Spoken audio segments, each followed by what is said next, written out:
Good morning, everyone. Today, I will be presenting the case of a 3-year and 11-month-old girl who was admitted to the pediatric ward for management of fever, respiratory symptoms, and complications related to influenza A. The first is patient profile and chief complaint. The patient is previously a healthy girl with no significant past medical history, apart from a urinary tract infection at 11 months old. She was presented to the emergency department on November 10th with high fever of up to 40 degrees Celsius, productive cough, rhinorrhea, and nasal congestion.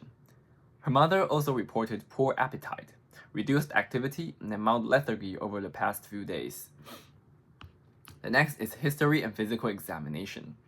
The fever had been ongoing intermittently for 4 days before admission. She had sought local clinics 3 times, where she was treated with antipyretics, mucolytics, and antihistamines, but her fever persisted.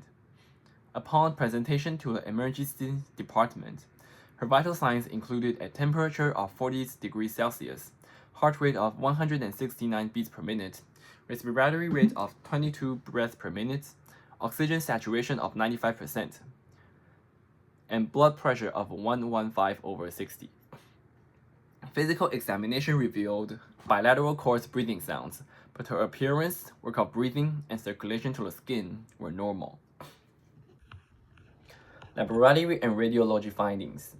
Initial investigations in the emergency department included a positive rapid influenza A antigen test.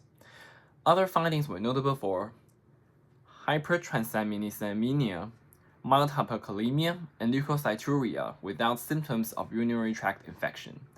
Chest X-ray showed significant abnormalities. The next is hospital course.